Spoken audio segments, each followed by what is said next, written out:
Hello students, welcome to my next lecture on utility analysis. In last year we have studied about the wants, that wants are unlimited, they are recurring in nature, they differ with the age, gender, seasons, habits, culture. To fulfill these wants, we need certain commodity. And in this topic, that means in utility analysis, we are going to study the utility. In utility is nothing but the want satisfying power of a commodity. The various types of goods is available in our country, in our economy, and those goods satisfy the different types of wants of different people. To study in detail about the utility, here we first remember or just recall that you have already studied about the utility. That means definition of utility. According to Stanley Jevons, utility is the want satisfying power of a commodity, or utility is nothing but the capacity of a commodity to satisfy human wants. This definition is given by Stanley Jevons. And this definition you have already studied in the 11th standard. But now here, we have to study the utility analysis and which explains a consumer's behavior in relation to the maximization of the satisfaction. The consumers who are having a limited means, limited resources to satisfy different types of wants. This utility analysis tells us about the consumer's behavior. He gave the preferences, that means he satisfies his wants according to their preferences, according to their taste, urgency, likewise. Now first of all, let us see what utility means. कि utility क्या है, क्या दिखती है, कैसी दिखती है, इसको हमारे को स्टडी करना जरूरी है. तभी हम बता पाएंगे कि यूटिलिटी क्या चीज़ है. तो while studying the utility analysis, we have to study the features of utility. In practice, every individual tries to satisfy his wants with available resources. It is true that all the human wants cannot be satisfied fully at a specific time. Utility analysis explains a consumer's behavior in relation to maximization of the satisfaction. Now this table shows the features of or characteristics of utility. The first one is multi-purpose, second one is relative concept, third one is subjective concept, fourth one is basis of demand, fifth one is depends upon the intensity of wants, sixth one is measurement is hypothetical, seventh morally colorless, 8 differs from usefulness, 9 differ from pleasure, and 10 differ from satisfaction. Now here we are going to study in detail about the features of the utility. The first one is multi-purpose. Utility is said to be a multi-purpose because a commodity can be used to satisfy several wants. It can satisfy wants of more than one person at a time. The best example is milk. Milk has multi-purpose utility. It can be used to make coffee, ice cream, milkshake, tea, curd, paneer, butter, etc., etc., etc. यानी क्या, तो multipurpose क्यों कहा गया है, utility को multipurpose क्यों कहा गया, this is the first characteristics क्यों बोला गया है कि कोई भी एक वस्तु अलग अलग व्यक्तियों की अलग अलग तरह से वांट्स सेटिस्फाई करती है, इच्छा सेटिस्फाई करने का काम करती है। और यहाँ पे हमने एग्जाम्पल कौन सा देखा? दूध। दूध से दही भी बनता है, दूध से मिठाई भी बनती है, दूध से क्रीम भी बनता है, आइसक्रीम भी बनता है, दूध से कॉफ़ी भी बनती है, दूध से मिल्क शेक भी बनता है, दूध से पनीर भी बनता है, दूध से घी भी बनता है, दूध से बटर मिल्क भी बनता है, दूध से बटर भी बनता है। यानी वस्तु कौन सी है? दूध, milk. But it satisfy the wants of different persons in different manner. Hence, this is the first characteristic. Utility is multi-purpose. The second one is, it is a relative concept. Utility is relative concept because it is related to time, place, and person. It changes from time to time, it changes from place to place, and also from person to person. Relative concept क्यों कहा गया है? क्योंकि ये certain relation के साथ में आती है। The best example is fan has greater utility in summer than winter. Summer में हमारे को पंखे की ज़रूरत ज़्यादा पड़ती है, कूलर की ज़रूरत ज़्यादा पड़ती है, विंटर में उसकी ज़रूरत नहीं पड़ती। Sweater has greater utility in cold regions. मैंने आपको बोला कि स्वेटर पहन के आप अकोला में घूमो, अभी समर के इसमें तो घूमोगे क्या? नहीं। लेकिन यही स्वेटर जब उसका हम लोग प्लेस चेंज करते हैं, जो कोल्ड रीजन में हम उसको देखते हैं, तो कोल्ड रीजन में लद्दाख, हिमाचल प्रदेश, कुल्लू मनाली इस तरफ जब देखेंगे तो यहाँ पे समर में भी हम ये क्लोथ्स, स्वेटर और वुलन क्लोथ्स दिखाई पड़ते हैं। इसीलिए कहा गया है कि यूटिलिटी ये सर्टन रिलेशन के साथ में आती है। It comes with certain relationship, relation with the time, relation with the place, as well as relation with the person. कि हम लोगों ने देखा है कि अलग अलग प्रकार के लोग हैं जिनकी इच्छाएं जो है अलग अलग प्रकार की रहती है। किसी को वेज अच्छा लगता है, किसी को नॉन वेज अच्छा लगता है। तो इस बेसिस पे, इस रिलेशन के साथ में यूटिलिटी हमारे को दिखाई पड़ती है अलग अलग वस्तुओं में। रेनी सीजन में छतरी का उपयोग होता है, वुलन क्लोथ्स का उपयोग हम लोग विंटर सीजन में करते हैं।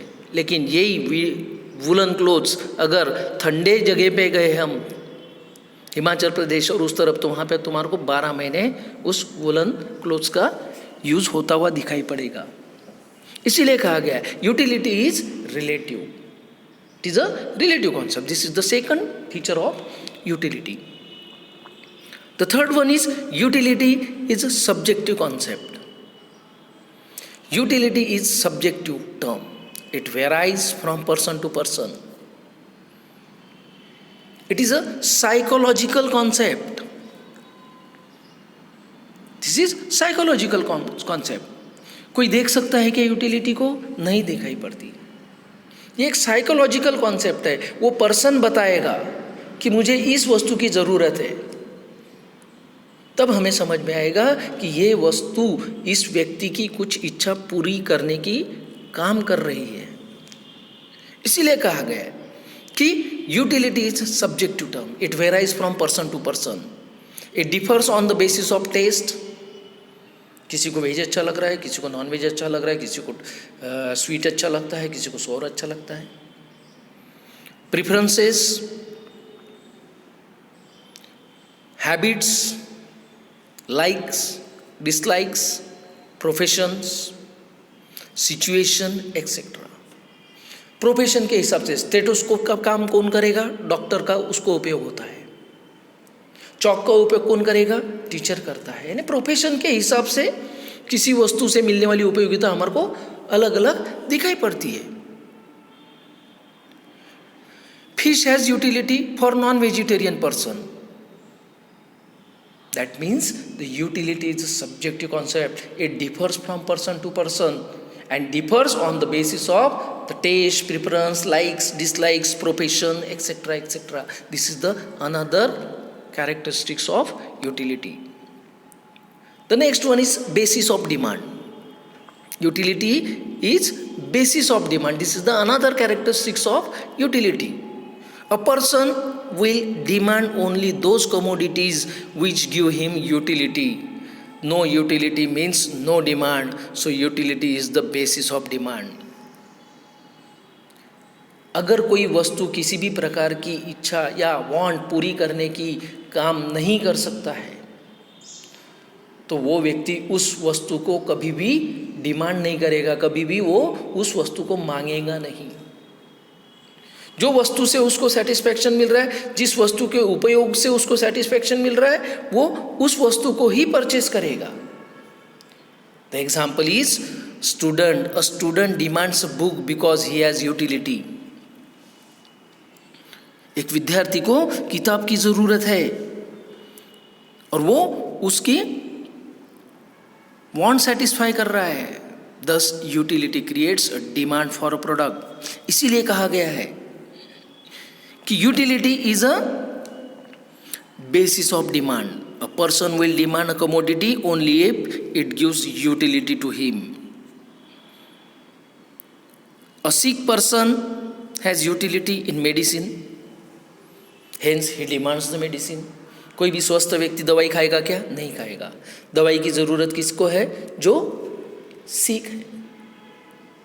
इसीलिए कहा गया है कि वो जो भी व्यक्ति किसी वस्तु की मांग करता है, डिमांड करता है, वो तभी करेगा जब उस वस्तु में से मिलने वाली उसको उपयोगिता दिखाई पड़ती है। Hence this is the another characteristics of, another feature of utility. The next one is intensity of want. Intensity यानी क्या? तीव्रता। मोर intense the want, more is the utility. Less intense the want, less is the utility. जितनी ज़्यादा तीव्रता रहेगी इच्छा want की, उतनी ज़्यादा सेटिस्फैक्शन मिलेगा और उतनी ज़्यादा यूटिलिटी उसमें मिलेगी। The best example is thirsty person gets more utility from the first sip of water. कोई बहुत प्यासा व्यक्ति है, जब वो पहला घूंट पानी का पीता है तो उसको बहुत अच्छा लगता है, और जैसा वो एक गिलास पूरा पीने के बाद में जब दूसरा गिलास पीता है तो उसकी पानी पीने की जो प्यास रहती है वो धीरे धीरे धीरे धीरे ख़त्म होती जाती है। यानी पानी से मिलने वाली जो उपयोगिता है वो धीरे धीरे कम होते जाती है। इसीलिए कहा गया है utility of a commodity is greater if want is most urgent, whereas utility is less if the intensity of want is less, and utility diminishes when the urgency of want declines. बहुत जम के भूख लगी है, पहली रोटी खाया अच्छा लगा, दूसरी रोटी खाया थोड़ा कम अच्छा लगा, तीसरी रोटी खाया पेट भर गया। यानी क्या हो रहा है कि उस अनाज में से मिलने वाली उपयोगिता धीरे धीरे कम होते जा रही है। और इसीलिए कहा गया है कि utility depends upon the intensity of want. More intense the want, more is the utility. Less intense the want, less is the utility. This is the another feature of utility. The next one is measurement of utility. Utility is a psychological concept. पहले ही कहा गया है मैंने, you can not see, so utility can not be measured cardinally. हम लोग उसको number में नहीं बता सकते। हम लोग बोल सकते हैं क्या कि मुझे 2 भूख लगी है, मुझे 5 प्यास लगी है। ये साइकोलॉजिकल कॉन्सेप्ट है। जब तक कि कोई व्यक्ति को हमारे को बताएगा नहीं कि मुझे प्यास लगा है, तब तक कि आप नहीं समझ पाओगे कि इसको पानी की ज़रूरत है, इसको भूख लगी है। जब तक वो बोलेगा नहीं कि मुझे भूख लगी है, क्योंकि ये दिखाई नहीं पड़ती। It is a psychological concept, और हेंस इसको हम लोग कार्डिनल नहीं गिन सकते इन नंबर्स। हम लोग नहीं बोल सकते नंबर्स में कि कितनी भूख लगी है, कितनी प्यास लगी है। That is in numbers ordinal measurement, that is higher और lower level of utility can be measured. हम ये बोल सकते हैं कि मुझे बहुत ज़्यादा भूख लगी है, मुझे कम भूख लगी है, लेकिन नंबर में नहीं बता सकते। For example, a hungry person may experience higher or lower utility after having food. खाना खाने के बाद में कम या ज़्यादा उपयोगिता बोल सकता है hungry person. However, it is assumed that जब हम लोग law of diminishing marginal utility पढ़ेंगे तब हमारे को ये एज्यूम करते चलना पड़ेगा कि यूटिलिटी हम लोग यूटिल्स इन नंबर्स में गिन सकते हैं, ये हमारे को एज्यूम करना है, तभी जाके हमारा law of diminishing marginal utility और अगला पोर्शन समझ में आएगा। तो वहाँ पे हमको वो एज्यूम करना है that cardinal measurement of utility is possible for the validity of the law of diminishing marginal utility. Marginal utility के वैलिडिटी के लिए ही हमारे को यूटिलिटी को नंबर में मेजर करना है, इसको एज्यूम करते चलना पड़ेगा। लेकिन एज सच हम लोग उसको गिन सकते हैं क्या नंबर में? नहीं गिन सकते। This is the another feature of utility. The next one is utility is morally colourless. Utility is ethically neutral concept, पूरी तरह से इथिकल न्यूट्रल है। It has no moral consideration, no significance of morality is there. Moral significance नहीं दिखाई पड़ता है। It is morally colourless. It does not consider whether want is good. ये कभी बता नहीं सकती कोई भी एक वस्तु, उस वस्तु से अच्छा भी काम होता है और कुछ बुरा भी काम होता है। द वांट इज गुड और बैड, मॉरल और इमोरल, डिजायरेबल और undesirable. A commodity can be used to satisfy any kind of want. It can be useful as well as it can be harmful also. The best example is knife is used by a housewife to cut vegetables. घर में हम लोग देखते हैं चाकू का उपयोग क्या करते हैं? सब्जी भाजी काटने का काम करते हैं। As well as it can be also used to harm somebody. किसी को मारने के लिए, किसी को इंज्योर करने के लिए भी उस चाकू का उपयोग किया जाता है। Thus, utility does not have ethical consideration. यानी उस वस्तु में से अच्छा भी काम हो रहा है और बुरा भी काम होता हुआ दिखाई पड़ता है। This is the another feature of utility. The next feature is utility differs from pleasure. Pleasure, Anand. There is a difference between the utility and pleasure. Utility और pleasure में हमारे को कुछ हद तक के तफावत दिखाई पड़ती है। Certain commodities which possess utility may not give pleasure, यानी कुछ कुछ वस्तु को कंज्यूम करने के बाद हमें आनंद नहीं मिलता।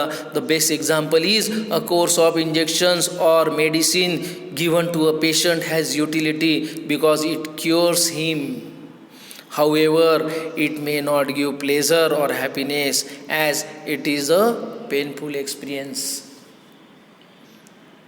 तो यहाँ पे कहा गया है कि दवाई का और बिटर मेडिसिन और इंजेक्शन का उपयोग किसी बीमार व्यक्ति के लिए बहुत ज़्यादा महत्व रखता है, उपयोगिता बहुत ज़्यादा रखती है दवाइयाँ। लेकिन कोई भी खुशी खुशी खाता है क्या इसको? नहीं खाता है। कोई ऐसा व्यक्ति है क्या कि चलो भाई आज भूख लगी है, आज मैं सिर्फ मेडिसिन ही खा लेता हूँ? नहीं खाते, क्योंकि आनंद नहीं है उसमें। इंजेक्शन लेने में आनंद नहीं आता। इसीलिए कहा गया है कि some commodities satisfy a human wants but it can not gives a pleasure. इसीलिए कहा गया है utility differs from pleasure. This is the another characteristics. The next characteristics is utility differs from satisfaction. Utility and satisfaction, they are interrelated concepts, but utility is not same as satisfaction. Utility refers to a power of a good to satisfy human want. Satisfaction is the state of mind to feel happy. Utility arises before the consumption of a commodity. However, satisfaction is received after the consumption of commodity. It is because utility is anticipated satisfaction, whereas satisfaction is actual realization. Utility is related to commodity, but satisfaction is experienced by a person. क्यों कहा गया है कि utility और satisfaction ये inter related है? Utility is the cause of consumption, but satisfaction is the end result of the consumption. मुझे भूख लगी है, मैंने नाश्ता या खाना लेकर आया, लेकिन मुझे सेटिस्फैक्शन कब मिलेगा? जब मैं इसको खाऊंगा। यानी यूटिलिटी क्या बता रही है हमारे को? ये स्टार्टिंग पॉइंट है कि मुझे भूख लगा, मैंने नाश्ता लेके आया। दैट मीन्स ये जो नाश्ता है ये मेरी वांट सेटिस्फाई कर रहा है, लेकिन मुझे सेटिस्फैक्शन कब मिलेगा? जब मैं इसको कंज्यूम करूंगा, जब मैं इसको खाऊंगा। इसीलिए कहा गया है utility differs from satisfaction. Utility of water is the cause of consumption and the satisfaction derived is the end result of the consumption. इसीलिए कहा गया कि यूटिलिटी जो स्टार्टिंग पॉइंट है, लेकिन सेटिस्फैक्शन एंड पॉइंट है। ला कर रख लिया, सामान सब परचेस करके ला के रख लिया, प्यास लगी है, सामने गिलास भर कर रखा हुआ है, लेकिन जब तक के उसको मैं पीऊंगा नहीं तब तक के सेटिस्फैक्शन मिलेगा क्या? नहीं। और इसीलिए कहा गया है utility differs from satisfaction. This is the another feature of utility. The next one is utility differs from satisfaction. This is the another feature. Now here we conclude our topic. In this period, in this video, we have studied the various features and characteristics of utility. कि दिखाई कैसी पड़ती है, utility क्या चीज़ है, ये हमारे को यहाँ पे पता चल